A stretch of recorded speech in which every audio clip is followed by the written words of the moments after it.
यिनीहरूको वीर्यको गुणात्मकतामाथि चाहिँ प्रश्न उब्जेको छ र दुर्भाग्यवश नेपालमा जन्मिएका छन्। अध्ययनहीनता र मूर्खता अध्ययनै छैन। यहाँ चाहिँ वैधानिक यौन सम्बन्ध राख्नका लागि नेपालमा विवाह गर्ने बित्तिकै तपाईको नागरिकता दिनुपर्ने, यो दिनुपर्छ भने नेपालको परम्परा, इतिहास, धर्म, संस्कृति के हो त्यो हेर्दाखेरि हामीले विवाह गर्ने बित्तिकै नागरिकता दिने नेपालको परम्परै होइन। त्यो परम्परा त फिजीमा छ, त्यता बिहे।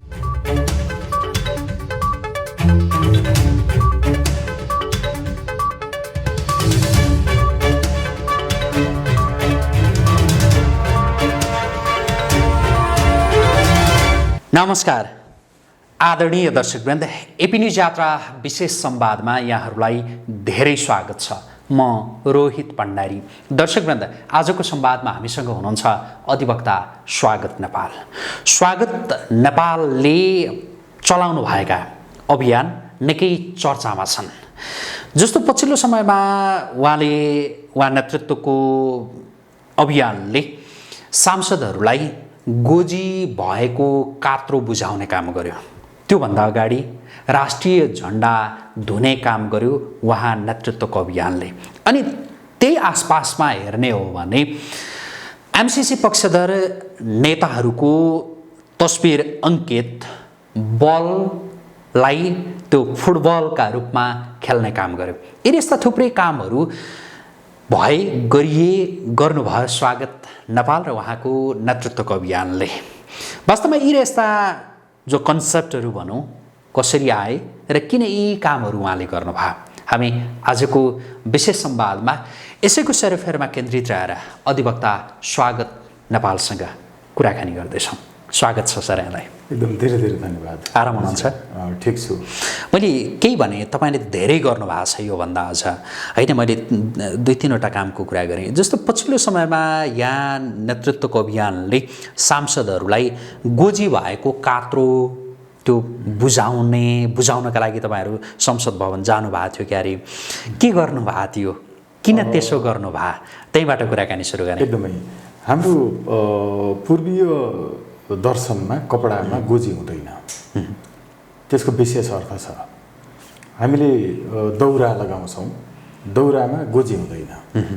हाम्रा पुर्खाहरूले गोजी नभएको कपडा, हामी त लगौटी लगाउनेहरू हौँ, धोती कछाड लगाउनेहरू हौँ, बरु कन्दनी हुन्छ जहाँ चाहिँ केही महत्त्वपूर्ण कुराहरू चाहिँ गाँठो पारेर राखिन्छ, बरु जनाइमा गाँठो पारेर राखिन्छ। तर गोजी नभएको कछाड, गोजी नभएको धोती, गोजी नभएको दौरा हामीले लगाउन पर्नाको अर्थ छ त्यो भनेको मरेर केही पनि लगिन्न है, सञ्चयभन्दा सदुपयोगमा ध्यान दिनुपर्छ। त्यसकारण जे जति सम्पत्ति र श्री प्राप्त हुन्छ त्यसलाई चाहिँ सामाजिक कल्याणका लागि प्रयोग गर्नुपर्छ। सम्पत्ति आर्जनको उद्देश्य पनि त्यही हो, मरेर लगिँदैन। तर पैसा आउँदैछ नि त, पैसा आउने भएको हुनाले एमसीसी जसरी पनि गर्नुपर्छ, बरु आफ्नो संस्कृति, बरु आफ्नो स्वत्वलाई चाहिँ यसमा सम्झौता गरे पनि हुन्छ भन्ने नै अभिव्यक्ति नेतृत्वले दिएको पाइयो। एमसीसी पक्षधर सांसदहरूले त्यो गरेको पाइयो। हामी मुलुकको अस्मिता, सार्वभौमिकता माथि कुनै पनि सम्झौता गर्नुहुन्न भन्छौँ। पैसा मात्रै चाहिएको हो भने तिमीलाई मरेर जाँदा पनि लाने रहेछौ, ठिकै छ, गोजी भएको कात्रो तिम्रा लागि हामीले उपहार दिने गरिकन यो साङ्केतिक रूपमा यो कार्यक्रम गरेको। त्यो उपहार दिन त पाउनु भएन होइन, तपाईँहरूलाई के समातियो कि के भएको नि? त्यो उपहार चाहिँ हामीले त्यो निषेधित क्षेत्रमा प्रवेश गर्ने प्रयत्न गरिसकेपछि नेपाल प्रहरीले नै त्यो चाहिँ लियो भनौँ न, नेपाल प्रहरीले त्यो लियो। हामीले त्यहाँ गऱ्यौँ कि भने संसद सचिवालयतर्फ भित्रतर्फ जानका लागि खबर पठाउने काम गऱ्यौँ। पठाइँदैछ भनियो एकछिन, त्यसपछि अनुमति छैन भनियो, त्यसपछि हामी जबरजस्ती जाने प्रयत्न गऱ्यौँ र हामी त शान्तिपूर्ण रूपमा गर्ने हो। त्यसकारण नेपाल सरकारका लागि हामी यो निषेधित क्षेत्र जो उसैको भएको हुनाले हामी यहाँ राखिदिन्छौँ भनेर त्यहाँ राखेपछि चाहिँ दुईजना डिएसपीको नेतृत्वको प्रहरी बलले त्यसलाई लिएर गयो। हामीले त्यसैलाई प्रहरीले हामीबाट त्यो काँडे तार सहितको जुन बार लगाइएको थियो त्यो बारमा राखेपछि प्रहरीले थुतेरै लग्यो। हामीले केही प्रयत्न गऱ्यौँ, त्यो थुतेर लगिसकेपछि हामीले त्यो त नेपाल प्रहरीको प्रतिनिधि हो, त्यस कारण नेपाल प्रहरीले बुझिलियो, किनकि उनीहरूले कानुन बमोजिम, म त कानुनको पनि मान्छे हो, यसरी बरामद गरिएका चिजहरूलाई यत्तिकै नष्ट गर्न पाउँदैन, उसले यसको रेकर्ड राख्नुपर्छ। हरेक पटक पक्राउ गरिएका मान्छेहरूलाई छोड्ने बेलामा एउटा रेकर्ड राखेर छोड्नुपर्छ। त्यो भएको हुनाले यसको रेकर्ड नेपाल प्रहरीसँग छ, गृह मन्त्रालयसँग छ, नेपाल सरकारसँग छ र उसको रेकर्डमा लियो भन्ने हामीले मान्यौँ, किनकि यो साङ्केतिक पनि हो नि त हामीले गरेको पनि। तपाईँको अभियान, तपाईँ नेतृत्वको अभियानले जुन खालका विरोधका शैलीहरू अपनाइरहेछ नि, यो प्रचलनमा रहेका देखिएका भनौँ न नेपालमा चाहिँ, बाहिर के छन् त्यतातिर म गएँ नि, यहाँ देखिए भन्दा अलिकति फरक खालका त्यो कन्सेप्टहरू नै तपाईँहरूले ल्याइरहनु भएको छ। चाहे यो कन्सेप्ट भनौँ, चाहे यो अघि नै मैले उल्लेख गरेका तीभन्दा अन्य कन्सेप्टहरू भनौँ, यो चाहिँ कसरी आउँछ, तपाईँहरूले कसरी यो सोच्नुहुन्छ र गर्नुहुन्छ? हजुर, यो के हुने रहेछ भने यसको एकदमै हाम्रो पौराणिक, हाम्रो वैदिककालीन समयमा पनि विरोधहरू हुन्थे, त्यहाँ पनि अनसनहरू पनि हुन्थे। जस्तो राम चाहिँ वनवास गएको बेलामा तपाईँ फर्किनै पर्छ नत्र म अनसन बस्छु भनेर कुश मात्र खाएर चाहिँ भरतले अनसन बसेका उदाहरणहरू छन्। त्यसपछि मात्रै अनसन सुरु भएको विश्वमै। झन्डा धुने विषय जति बेला पवनपुत्र हनुमानले चाहिँ बुटी लिन जाने क्रममा पनि उनीमाथि भएको आक्रमण अनि उनको झन्डा लछार पछार पारेर अरूहरूले त्यसलाई चाहिँ खिसिटुरीको रूपमा चाहिँ त्यसको दुरुपयोग गरेपछि झन्डाको चाहिँ शुद्धिकरण गरेर धोएर उहाँले त्यो बेलामा पनि होइन मन्जरीहरू प्रयोग गरेर अनि झन्डा धोएर त्यसपछि त्यसलाई प्रयोग गरेको उदाहरणहरू छ। यो चाहिँ आफ्नो मुलुकको चाहिँ पुरै जे छ आदर्शहरू होइन आफ्ना पनहरू त्यसमा चाहिँ वास्तवमा शुद्धिकरण गर्नुपर्छ, प्रयोग गर्न नहुनेहरूले प्रयोग गरेपछि भन्ने मान्यता त्यहाँबाट सुरु भएको हो र यसलाई विश्वमा अरू मुलुकहरूले पनि प्रयोग गरेका छन् होइन। जस्तो चाहिँ 2000मा चाहिँ पेरुमा राष्ट्रिय झन्डा महिलाहरूले धोएर झन्डाको दुरुपयोग चाहिँ शासनमा बस्नेहरूले गरेको, विदेशीको इच्छाअनुसार सरकार चलाउने गरेको कारणले त्यसको विरोधमा 25 जना महिलाहरूले झन्डा धोएर सुरु गर्नुभएको। सुरुमा त अझ 6 जना हुनुहुन्थ्यो, पछि त्यो आन्दोलनको क्रममा अघि बढेपछि 25 जना महिलाहरूको चाहिँ शहादत प्राप्त भयो। त्यसपछि सन् 2005मा आएर अल्बर्टो फुजिमोरीको त देशै छोडेर भाग्नुपर्ने स्थिति पनि आयो। यस्तो शक्तिशाली तर साङ्केतिक रूपमा गरिएको विरोध प्रदर्शन, राष्ट्रिय झन्डा झुनु भनेको त चान्चुने कुरा होइन। न नेपालका धेरै मिडियाले बुझे, न विश्लेषकले बुझे होइन, न चाहिँ यो अघि भनेको वैदिककालीन विरोधको स्वरूपहरूलाई बुझे, न विश्लेषकहरूले बुझे। तर जतिले बुझे त्यसलाई साँचो अर्थमा बुझे। हामीले विश्वका 22वटा देशहरूमा चाहिँ साङ्केतिक रूपमै किन नहोस् 22वटा देशमा हाम्रा शाखाका संयोजकहरूले धोएर राख्नुभयो। 77वटै जिल्लाका चाहिँ संयोजक साथीहरूले गर्नुभयो, काठमाडौँ र ती जिल्लाका सम्पर्क समितिका साथीहरूले गर्नुभयो। यो एउटा रह्यो।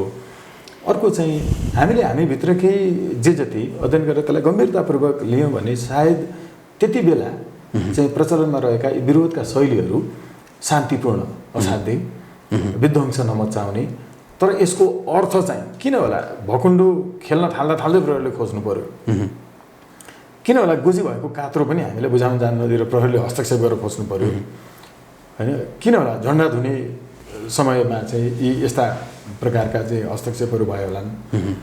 यी यस्ता अरू पनि धेरै कामहरू हामीले गरेका छौँ होइन, टेलिफोन लगायतको नाइट्रोजन भरिएका चाहिँ बलुनहरू चाहिँ निषेधित क्षेत्रतर्फ उडाउने अब अरू केही कार्यक्रमहरू छन् यसपछि होइन। त्यसकारण यो चाहिँ हामीले अरूबाट जसले अरूले प्रयोग गरे तर पूर्वीय चाहिँ चिन्तन दर्शनमा शान्तिपूर्ण रूपमा विरोधहरू कसरी भएका रहेछन् भनेर अध्ययन गर्ने क्रममा पाइएका कुराहरूलाई किन पुनर्जागरण नगर्ने त? तपाईँहरूको विरोधको शैलीका विषयमा यति नै कुरा गरौँ। अब त्यो विरोध किन भन्ने विषयमा म प्रवेश गर्न चाहेँ। जस्तो तपाईँले एमसिसी ठिक छैन भनेर सांसदहरूलाई त्यो साङ्केतिक रूपमा गोजी भएको कात्रो बुझाउनु भयो, पठाउनु भयो होइन।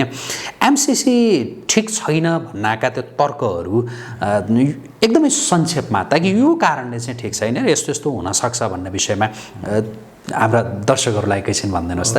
धेरै कुरा छन् यद्यपि र एमसिसीका पक्षमा पनि मान्छेहरूले जुन ढङ्गले लभिङ गरिरहेछन् नि। एकदमै हो, अहिले एकदमै बुझ्नुपर्ने असाध्यै साधारणभन्दा साधारण हिसाबले बुझ्नुपर्ने, किनकि सबै विषयका सबै चाहिँ अब विज्ञ र अध्ययन पनि गरेको हुँदैन होइन, आफ्नो क्षेत्रमा विज्ञ भनिन्छ।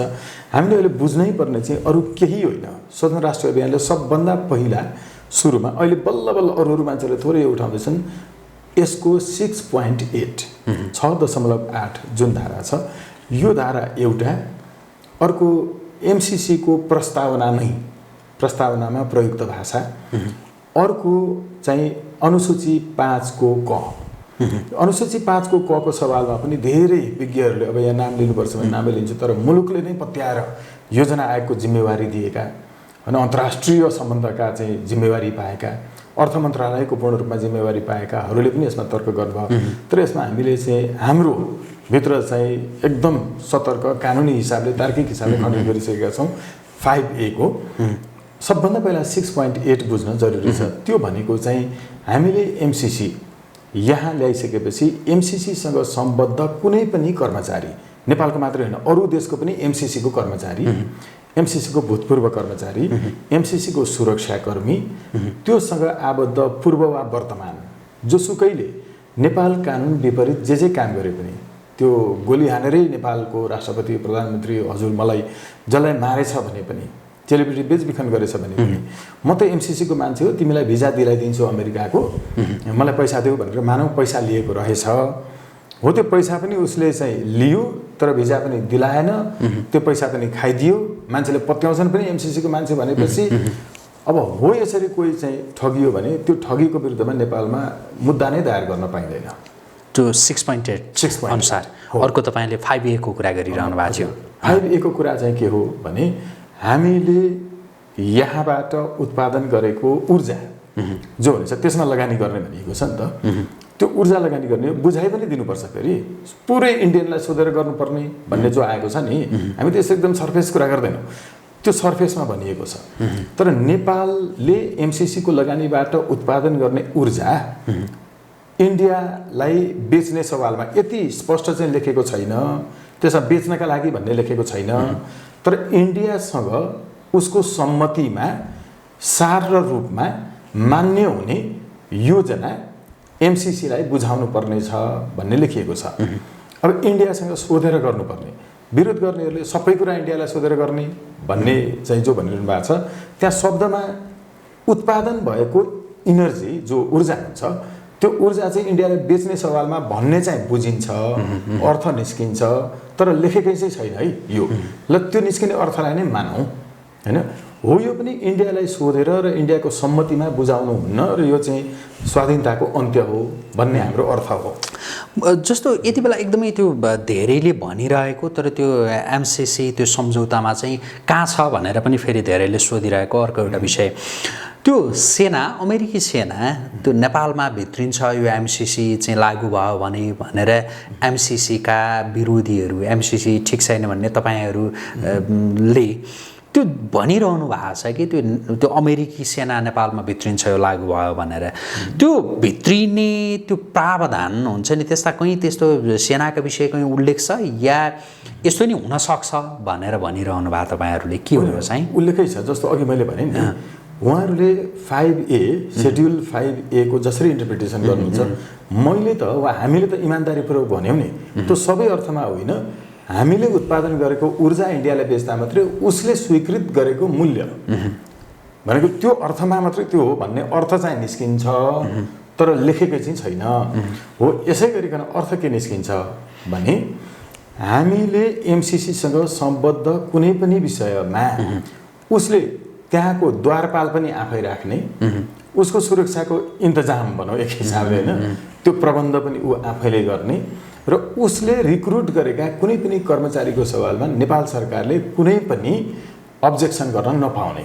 हेर्नुहोस् है, अब जहाँ जहाँ यो ऊर्जा उत्पादनका चाहिँ कार्यक्रमहरू छन्, उत्खननका कार्यक्रमहरू छन्, त्यो उत्खननको कार्यक्रमहरू रहेको ठाउँको सुरक्षाका लागि त्यसको म्यानपावर जति हुन्छ मानव संसाधन, त्यसको पनि रिक्रुट गर्ने, त्यसको नियुक्त गर्ने काम पनि MCC ले गर्नेछ। अब यो विषयमा एमसीसीले जे गर्छ उसले त्यहाँ सैनिक लिएर आए पनि सुरक्षाकर्मी लिएर आए पनि नेपालमा चाहिँ कहीँ मुद्दा लाग्दैन भन्ने कुरो 6.8ले भनेको छ। 6.8ले के भनेको छ भने उसले पुरै अमेरिकी सेना नै नेपाल लिएर आउँदाखेरि पनि नेपालमा चाहिँ त्यसको मुद्दा लाग्दैन है। एकदमै राम्रोसँग यस्तो भनेको छ, all of the omissions and the activities under this compact won't be filed in accordance with Nepal's rule and regulation.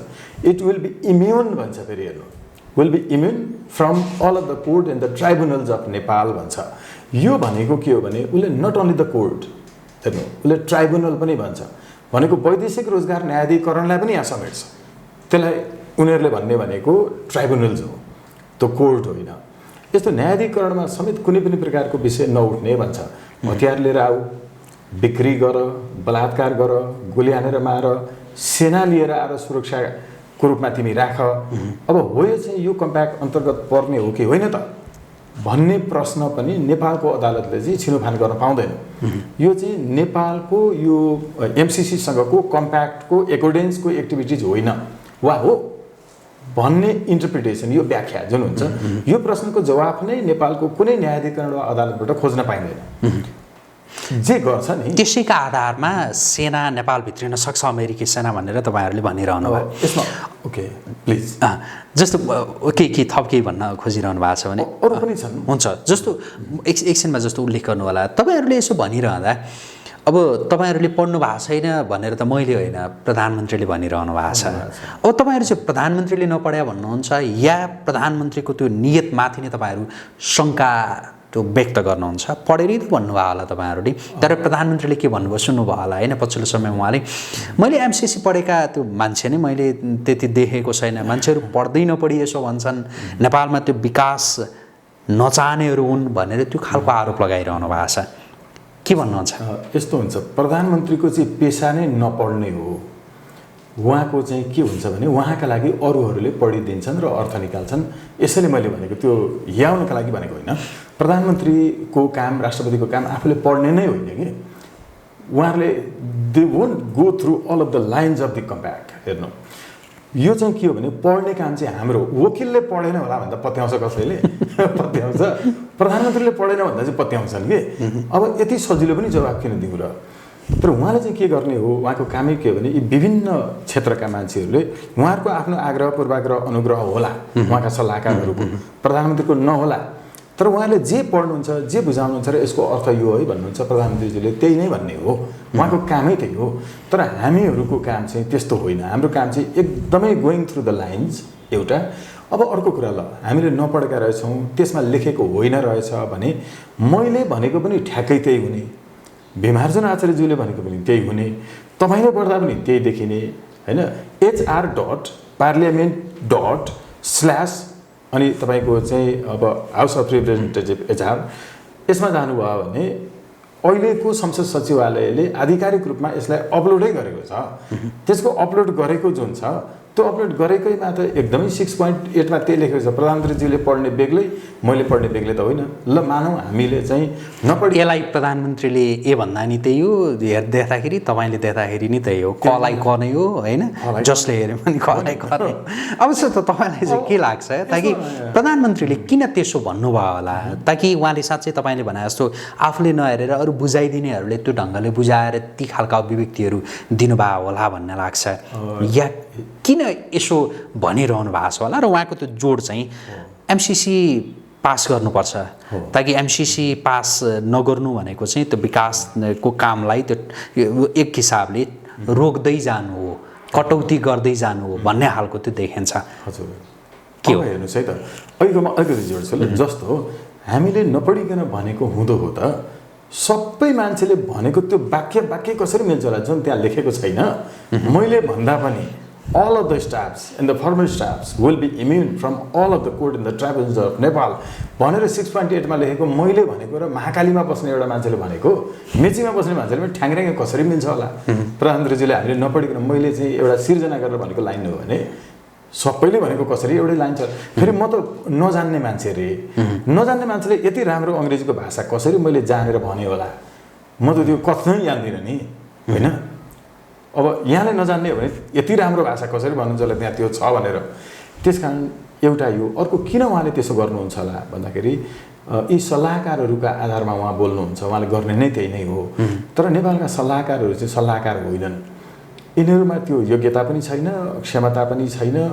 किन छैन भनेको भने क्षमता चाहिँ यो व्यवस्थाका लागि छ जुन व्यवस्थामा सल्लाहकारले साँचो सल्लाह दिने होइन कि सल्लाहकारलाई अराइएको खटाइएको काम गर्ने हो नि त।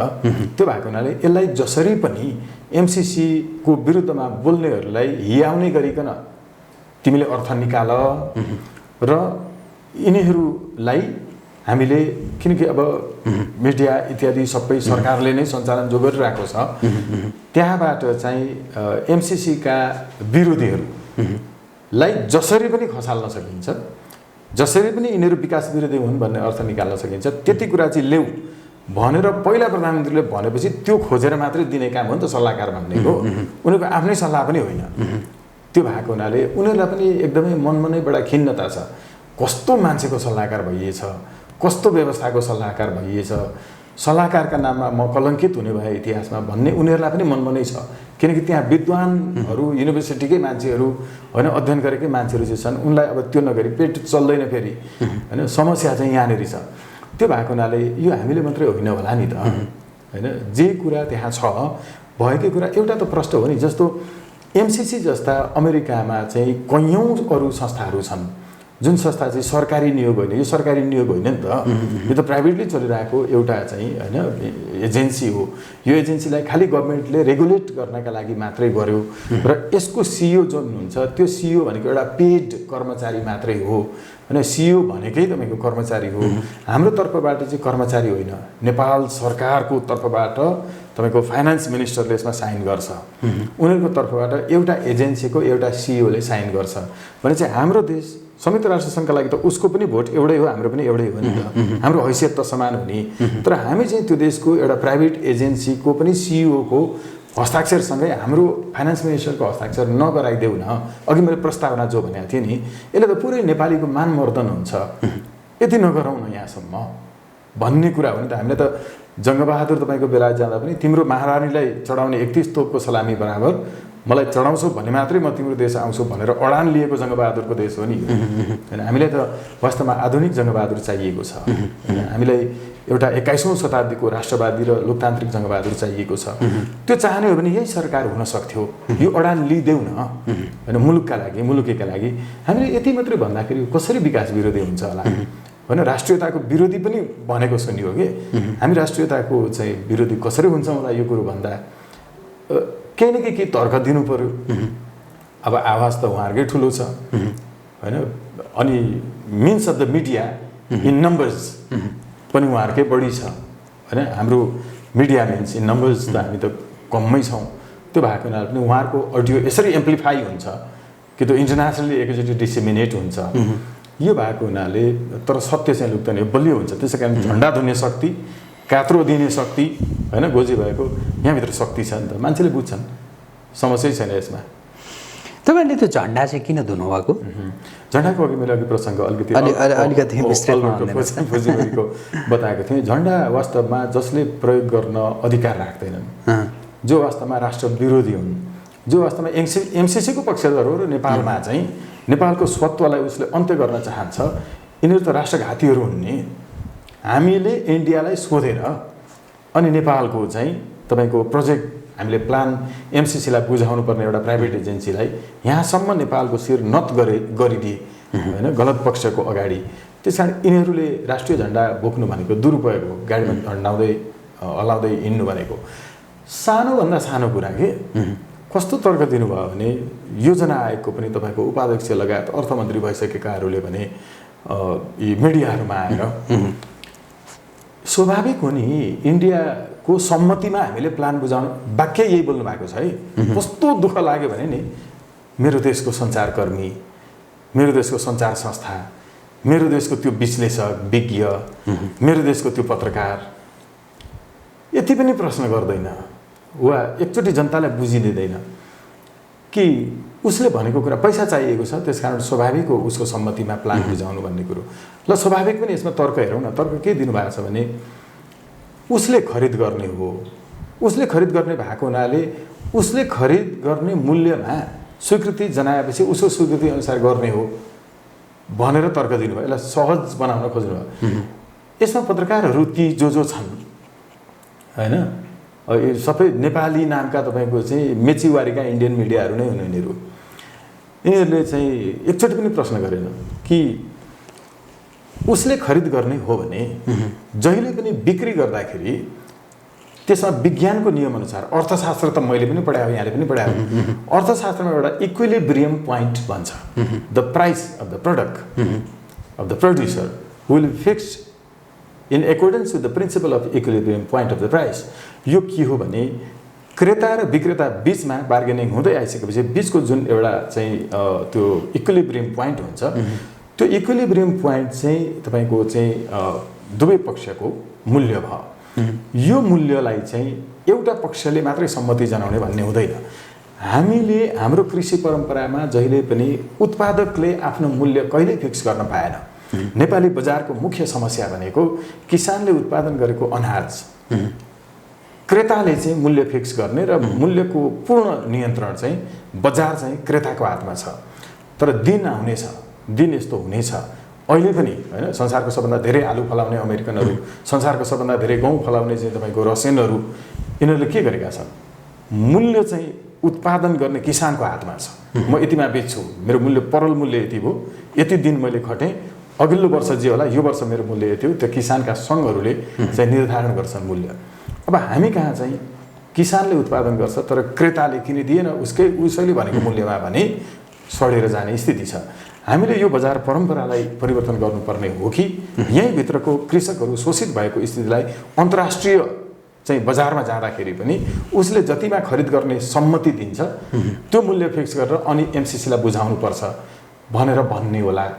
वा यो चाहिँ तपाईँको हामीले उत्पादन गरेको ऊर्जा उसले किन्ने विषयमा एमसिसी विभिन्न प्रावधानहरू जो राष्ट्रहित विपरीत भए, त्यो राष्ट्रहित विपरीतका काममा संलग्न भए नेताहरू, ती नेताहरू जसले ती झन्डा बोकेका गाडीहरू चढे र त्यो बिटुलो भयो, त्यो भएर झन्डा दबाएको हामीले त्यही नै हैन। अब जस्तो भोलिका दिनमा हुन त तपाईँहरूको थुप्रै प्लानिङ होला। अब त्यो प्लानिङ चाहिँ अहिले भन्न मिल्छ कि मिल्दैन त्यो मलाई थाहा छैन। त्यही यिनी यस्ता अरू केही तपाईँहरूले नयाँ खालका हुन्छ नि विरोधका शैलीहरू केही गर्दै हुनुहुन्छ अहिले, भन्न मिल्छ कि मिल्दैन? मिल्छ भनेदेखि अलिकति गाह्रो नै पर्यो हैन।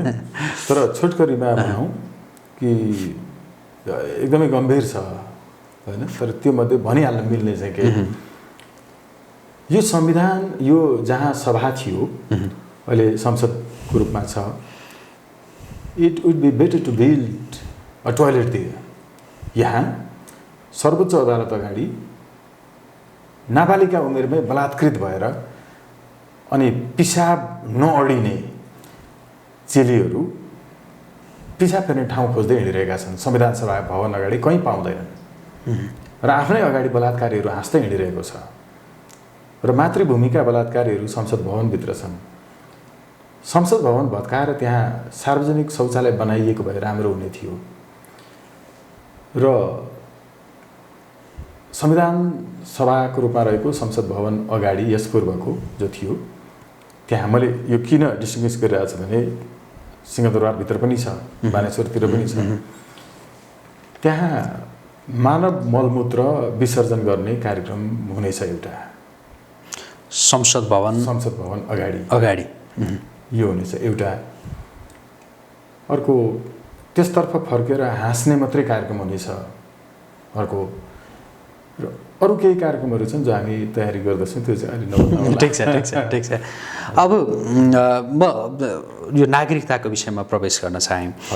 पछिल्लो समयमा संसदको एउटा समिति, राज्य व्यवस्था तथा सुशासन समितिले बहुमतले नागरिकताका सन्दर्भमा जे निर्णय गर्यो त्यो पछि व्यापक फेरि एउटा बहस सुरु भएको छ हैन। यो ठिक भएन भन्ने एकातरी छन्, अर्कातरी होइन ठिक भयो भन्ने छन्, अर्कातरी अझै पुगेन भन्ने छन्।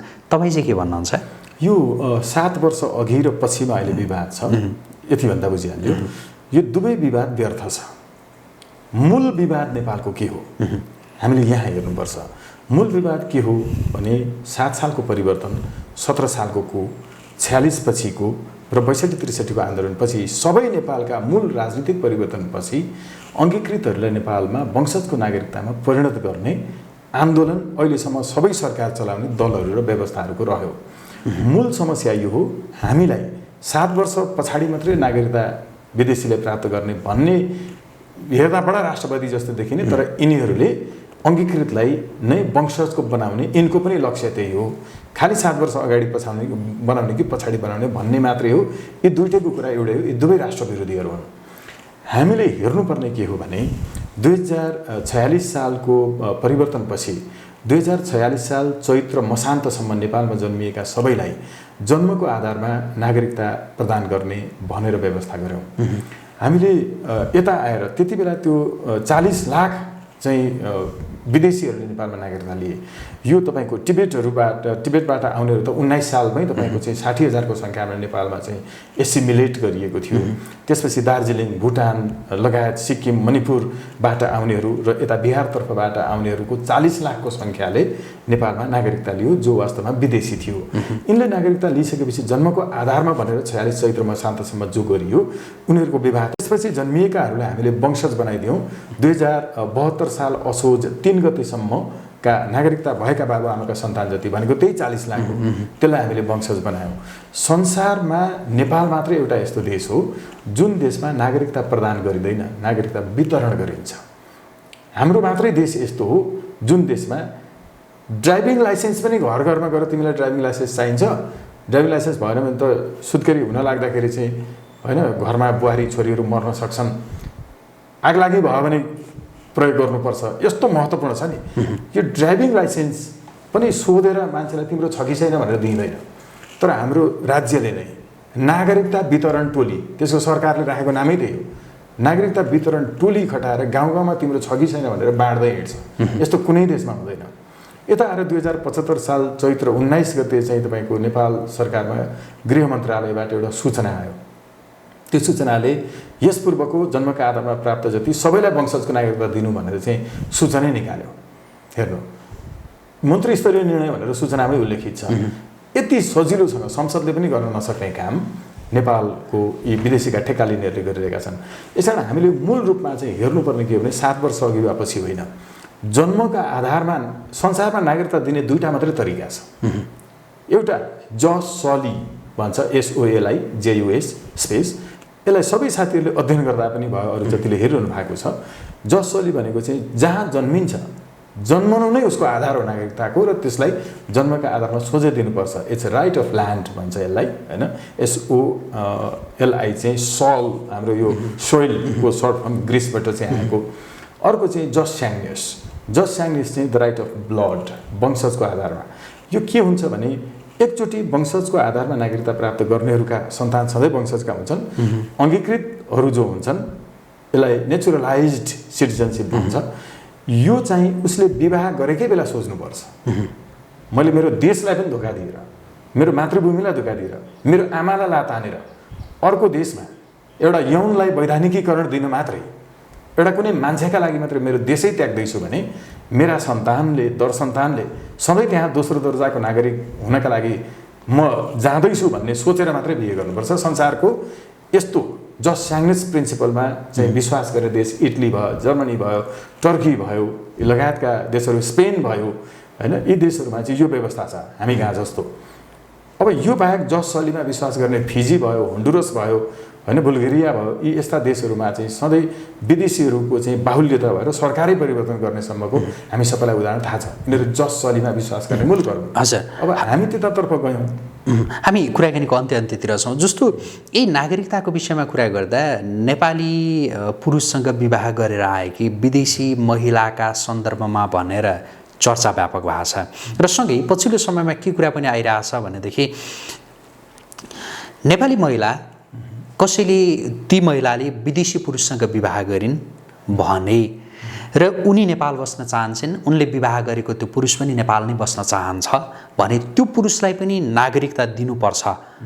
अहिले जुन खालको नागरिकताको कुरा भइरहेछ भनेर यो ढङ्गले पनि बहस भइरहेको छ।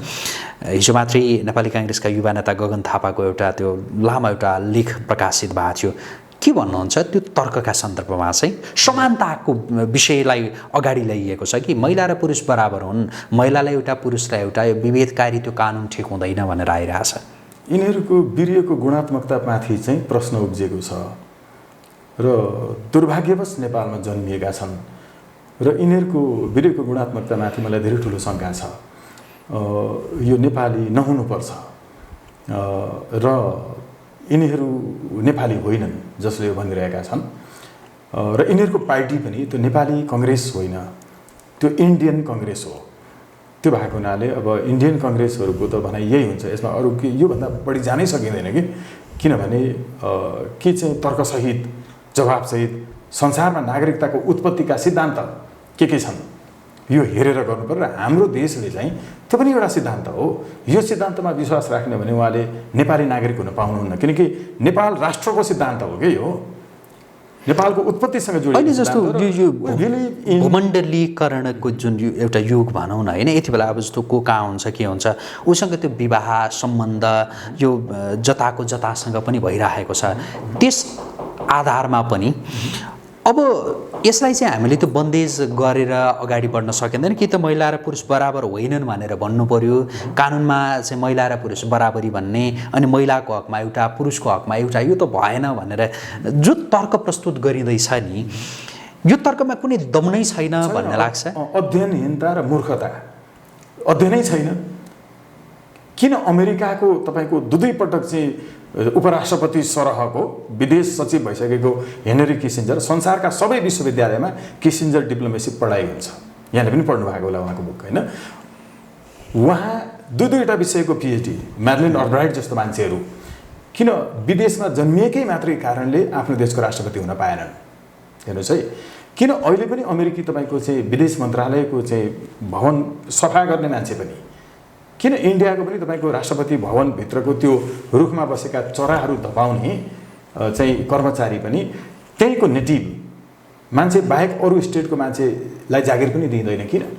किन चाइनाको तपाईँको मेनल्यान्डमा जन्मिएको मान्छे बाहेक अरू जुनसुकै ठाउँमा जन्मिएको मान्छे पनि त्यहाँको राष्ट्रपति कहिल्यै हुन पाउँदैन? किन मेनल्यान्डमा जन्मिएको बाहेक अरू पोलिट ब्युरो सदस्य पनि किन हुन पाइँदैन? किन? यिनलाई थाहा छैन, यी पढ्दैन कि अध्ययनहीनता वा मूर्खताको कारण हो मैले अघि भने। र ग्लोबलाइजेसन जुन छ यो प्रति उहाँहरूको बुझाइ नै ठिक छैन, ग्लोबलाइजेसनलाई बुझेकै छैन। ग्लोबलाइजेसन भनेको के हो? तिनलाई राष्ट्र चाहिने, संसारका विकसित मुलुकलाई राष्ट्र सबभन्दा महत्त्वपूर्ण भन्ने, अनि हाम्रा जस्ता देशका विरुद्धमा ग्लोबलाइजेसन भन्ने सिद्धान्त लागू हुन्छ। अब अर्को कुरा हेर्नुहोस्, स्वदेशी महिला वा पुरुष भन्ने राष्ट्रका नजरमा हुँदैन, राष्ट्रका नजरमा नागरिक हुन्छ। त्यो स्वदेशी महिला कि विदेशी महिला पनि हुँदैन, त्यो महिला पुरुष पनि हुँदैन, विदेशी नागरिक हुन्छ। ऊ विदेशी हो, त्यसपछि मात्र महिला हो कि पुरुष हो अनि कुरा आउँछ। त्यही म ठ्याक्कै त्यही जोडिन चाहेँ। जस्तो त्यहाँ महिला या पुरुष भन्ने उल्लेखै नगरौँ, नागरिक विदेशी नागरिकले विवाह नेपालीसँग विवाह गरेपछि नागरिकता के कसो भन्ने विषय त्यहाँ खुलाउँ, त्यहाँ महिला कि पुरुष भनेर त्यो उल्लेख नगरौँ भनेर भनिँदैछ नि, ठिक छ कि छैन? अब हेर्नुहोस् है त, विवाह गरेपछि नागरिकता पाइहाल्नुपर्छ भन्ने मान्छेले त्यो देशका नागरिकसँग मात्रै बिहे गर्नुपर्छ जुन देशमा त्यो सिद्धान्त अनुसार नागरिकताको उत्पत्तिको मान्यता संविधानमा हुन्छ। हेर्नुहोस् है, त्यो देश छानेर बिहे गर्नु पर्यो कि यहाँ आएर अर्कै देशको हाम्रो नागरिकताको सिद्धान्त के हो? नेपाल राष्ट्रको अघि मैले भने जस सली र जस स्याङ्नियस मध्ये नेपाल, स्पेन, जर्मनी लगायतका मुलुकहरू चाहिँ जस स्याङ्नियसमा विश्वास गर्ने सिद्धान्त भएका मुलुक हुन्। यो बाहेक यिनले अब बिहे गर्नुपर्छ फिजीमा गएर गर्नु पर्यो नि, तिनले गर्नु पर्यो। मेरो अन्तिम जिज्ञासा है एउटा सरी अलिकति, जस्तो बेलायतको कुरा गरौँ, इन्डियाको कुरा गरौँ। इन्डियामा 7 वर्षपछि नागरिकता दिइन्छ होइन, बिहा गरेर जाने चेलीलाई भनेको छ नि, यो कुरा गलत हो। यस्तो व्यवस्थै छैन इन्डियामा, अध्ययन गर्नु छैन, केही छैन, जानकारी छैन, आवादारी गफ दिएर। इन्डियामा पहिलो कुरा 1955 ताका एकपटक प्राप्त गरेको वंशजका आधारमा जो नागरिकता थियो त्यो बाहेक र तिनका सन्तान बाहेक कसैले वंशजको आधारमा नागरिकता पाउँदैन, कहिल्यै धरती रहेसम्म नपाउने उनीहरूको व्यवस्था छ। त्यो के हो भने तिनीहरूका सन्तानहरू चाहिँ एउटा, त्यो बाहेक उनीहरूले दिने भनेको जम्मामा रासन कार्ड, जम्मामा अर्को तपाईँको चाहिँ आधार कार्ड, पासपोर्ट सबै हुन्छ, तर पोलिटिकल राइटहरू इत्यादि छैन। भनेको के भने त्यो जहिल्यै पनि सन्तान दर सन्तान तिनको अबका सबै सन्तानहरू जहिल्यै अङ्गीकृत मात्रै हुने हो, त्यहाँ नागरिकता नै हुँदैन पहिलो कुरा त होइन, प्राप्तै हुँदैन। 1955ले गभर्न गरिरहेको प्रिन्सिपल हुन्छ। अनि यहाँ हावादारी तपाईँको चाहिँ भ्रम फैलाएर यस्तो हुन्छ, बेलायतमा तपाईँको के गर्छन्, पहिलो कुरा बिहे भइसकेपछि 2 वर्षसम्म त्यो देशको सीमारेखा कटेर बाहिर पनि जान पाइँदैन। 1 नम्बर त्यहाँको सिटिजनसिप लिने हो भने। दोस्रो नम्बर 2 वर्षपछि पाइहाल्ने होइन, 2 वर्षपछि आवेदन मात्रै गर्नुपर्छ। तर यी यस्ता विषयहरू त्यो अन्तर्राष्ट्रिय प्रचलन के छ कहाँ छ भनेर होइन, आफ्नो त्यो अवस्था माटो होइन यो हेरेर चाहिँ गर्नुपर्छ, आवश्यकता हेरेर भनिरहेछन्। र जस्तो बिहाबारीको कुरा गर्ने हो भनेदेखि विशेष गरी एउटा समुदाय भनौँ न, एउटा त्यो निश्चित एउटा क्षेत्रको समुदायको चाहिँ विशेष गरी सीमा पारी त्यो विवाह गर्ने एक खालको त्यो चलन निकै पहिलेदेखि चलिआयो। त्यही भएर अन्त के छ कसो छ भन्दा पनि हामीले हाम्रो आवश्यकताका आधारमा गरौँ भनेर पनि यो तर्क प्रस्तुत भइरहेछ। That you came to the point, exact point अहिले आउनुभयो। अरू देशमा के छ नहेरौँ। हो, अरू देशमा छ बिहे गरेर जाने बित्तिकै नागरिकता दिने व्यवस्था, नेपालमा छैन। परम्परादेखि थिएन, अहिले पनि छैन। अरू देशमा नहेरौँ, बिहे गरेर जाने बित्तिकै नागरिकता पाउने हो भने फिजिकका मान्छेसँग बिहे गर्नुहोस्, तपाईँ अमेरिकनसँग बिहे गर्नुहोस्। बेलायतसँग गर्दा पनि यस्तो छ भनेको कि मैले, स्पेनमा यस्तो छ, जर्मनीमा यस्तो छ। र यस्तो विश्वास गर्ने मुलुकहरूको एउटा समूह छ संसारभरि, जस शैलीमा विश्वास गर्ने अर्को संसारभरिको अर्को समूह छ राष्ट्रहरूको। अब हेर्नुहोस्, यो व्यवस्थाले असर गर्ने मधेसमा मात्रै हो, यो व्यवस्थाले असर गर्ने सबै नेपालको चाहिँ तपाईँको यो टिबेटन रेन्ज होइन, उत्तरी हिमाली क्षेत्रका मान्छेहरूलाई, पूर्वी पहाडी क्षेत्रका मान्छेहरू जो तपाईँको मणिपुर, आसाम, बङ्गाल इत्यादिसम्म पनि विवाह गर्छन् होइन, पश्चिम बङ्गालतर्फको यहाँ पनि असर छ। र यसले चाहिँ खासमा गर्छ के भने नेपालको रैथाने मधेसी भूमिपुत्रहरूलाई तपाईँको अल्पमतमा पारेर नागरिकता लिएको 2 वर्षपछि मन्त्री हुने मिर्जा दिलसाद बेग जस्तो, आफ्नो बाउको भन्दा 2 वर्ष अगाडि नागरिकता लिने राजेन्द्र महतोहरू जस्तो नेपालको रैथाने भूमिपुत्र मधेसीहरूलाई अल्पमतमा पार्ने यो प्रयत्नका साथ भइरहेको छ एउटा। अर्को कुरा बुझ्नै पर्ने के हो भने हाम्रो जस्तो व्यवस्था छ नि, उताकाले छोरी दिँदैनन् भनेको सुनिन्छ। इन्डियनहरूलाई पनि छोरी दिने नेपालको पवित्र भूमि जनकपुरबाट तपाईँको चाहिँ सीतालाई विवाह गरेर लगेको त नेपालबाट हो नि त। चाइनिजहरूलाई पनि टिबेटनहरूलाई पनि नेपाली चेली अन्माएर पठाउने त नेपाल हो नि त, तपाईँको चाहिँ हाम्रो भ्रिकुटी। त्यसकारण चाइनालाई पनि तपाईँको चाहिँ इन्डियालाई पनि नेपालका चेलीहरू विवाह गरेर गएको आजदेखिको होइन। तर हामीले त्यहाँ कहिले दाबी गरेनौँ त। नेपालका चेलीहरू इन्डियाको सब चाहिँ तपाईँको यहाँबाट चाहिँ जबरजस्ती विभिन्न प्रलोभनमा पारेर लगेर चाहिँ तपाईँको वेश्यालयमा बेचिएका नेपाली चेलीलाई इन्डियाले नागरिकता दिएको छ। यहाँ चाहिँ वैधानिक यौन सम्बन्ध राख्नका लागि नेपालमा विवाह गर्ने बित्तिकै तपाईँको नागरिकता दिनुपर्ने, यो दिनुपर्छ भने नेपालको परम्परा, इतिहास, धर्म, संस्कृति के हो त्यो हेर्दाखेरि हामीले विवाह गर्ने बित्तिकै नागरिकता दिने नेपालको परम्परै होइन। त्यो परम्परा त फिजीमा छ, त्यता बिहे। अन्तिम जिज्ञासा, जस्तो तपाईँ हाम्रा छोरीहरूले विदेशी पुरुषसँग विवाह गरे होइन, उनी अब जस्तो ती छोरी जसले विवाह गरिन् ऊ नेपालमै बस्न चाहन्छन्, नेपालको नागरिकता त्याग्न चाहन्नन्, विवाह मात्रै गरिन्। र आफूले जो पुरुषसँग विवाह गरेको त्यो पुरुष पनि नेपालमा नै बस्न चाहन्छ र म नेपालकै नागरिकका रूपमा रहन चाहन्छु भनेर भन्छ भने त्यसका लागि कुनै खास प्रावधान हुनुपर्छ या नागरिकतै होइन नदिने, यहाँबाट जो विवाह गरेकी छोरी हुन् तिनको नागरिकता खारेज गरिदिने? एकदमै छोटोमा बुझाइदिनुहोस् त। खारेज त गर्न मिल्दैन। म यो देशको नागरिक हुँ, म विदेशीसँग विवाह गर्छु, नेपालकै नागरिक रहन्छु, यति क्लज जुन छ नि यो उहाँको अधिकार सधैँ रहन्छ, त्यो रहन्छ। अब अर्को हेर्नुहोस्, अब ज्वाइँ भनौँ न, ज्वाइँलाई दिने कि नदिने नागरिकता? ज्वाइँलाई चाहिँ नेपालको वंशजको नागरिकता कहिल्यै नदिने, अङ्गीकृत चाहिँ दिने। अङ्गीकृत नागरिकता चाहिँ उसले नेपालको परिचय पत्रहरू प्राप्त गर्न सक्छ। त्यो परिचय प्राप्त गर्न के सक्छ? उसले जम्मामा नेपालको ड्राइभिङ लाइसेन्स प्राप्त गर्न सक्ला, नेपालबाट उसले पासपोर्टसम्म पनि प्राप्त गर्न सक्ला। यस्ता मुलुकहरू छन् पासपोर्ट चाहिँ दिने, त्यसमा लामो समयको तपाईँको चाहिँ एउटा पर्पेचुअस लिभिङ भन्छ कि अविच्छिन्न बसाइ, एक खालको भन्यो भने त्यो स्थायी आवासीय अनुमति पत्र दिने हो, नागरिकता नै भनेर नदिने, अङ्गीकृत या के अरू कुनै कृत भनेर पनि नदिने, कुनै कृत भनेर नदिने नागरिकता। ठिक छ। अब जस्तो त्यसका लागि भन्छ त्यो नागरिकता नै नदिने भनेपछि सकिहाल्यो होइन। अब जस्तो ती छोरी ज्वाइँबाट जन्मिएका जो हुन्छन् नि बच्चाहरू भोलिका दिनमा उनीहरूका हकमा कस्तो नागरिकताको व्यवस्था गर्न सकिन्छ? यसमा हेर्नुहोस् है त, यसमा चाहिँ विदेशी बाबु नेपाली आमाबाट जन्मिएको सन्तान आमाले नेपालको नागरिकता नत्यागेको अवस्थामा मात्रै, आमाले पनि त्याग्यो भने त भएन। फेरि आमाले नत्यागेको अवस्थामा, विदेशीले यहाँ अविच्छिन्न बसाइ इत्यादि गरेको अवस्थामा तिनबाट जन्मिएका सन्तानहरू जुन हुन्छन् ती सन्तानले चाहिँ नेपालको अब अङ्गीकृत नागरिकता प्राप्त गर्न सक्छ। हेर्नुहोस् है, अहिलेको संविधानमा यसलाई वंशजको आधारमा गर्ने भनिएको छ।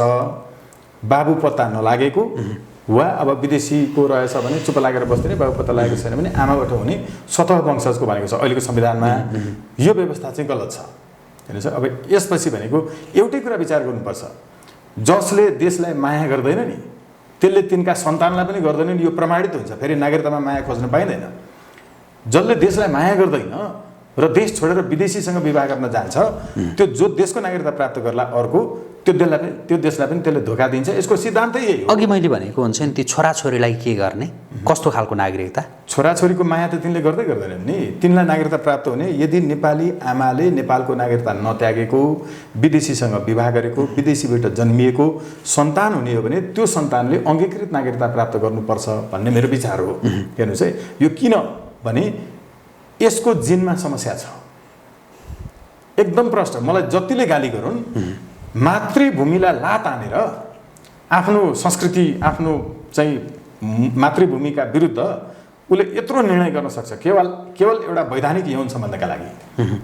जसले यो निर्णय लिन सक्छ त्यो राष्ट्रका लागि सधैँभरि। त्यो भएर अब यसरी बुझौँ कि विवाह गर्ने चाहे छोरा मान्छे होस् चाहे छोरी मान्छे होस्, नेपाली आफ्नो सन्तानलाई पनि नागरिकता हुन्छ नि, त्यो जुन वंशजको नागरिकता जो भन्छौँ त्यसका लागि हो भने नेपालीसँग विवाह गरे, बाहिर चाहे छोरा मान्छेले विवाह गरे चाहे छोरी मान्छेले विवाह गरे नागरिकता सम्भव छैन। एकदम प्रश्न। हस्, यहाँलाई धेरै धन्यवाद यो कुराकानीका लागि, जुन समय यहाँले दिनुभयो यसका लागि व्यक्त गर्छु। धन्यवाद ज्ञापन गर्छु। हस्, आदरणीय दर्शकवृन्द, हामी कुराकानी गर्दैथ्यौँ अधिवक्ता स्वागत नेपालसँग।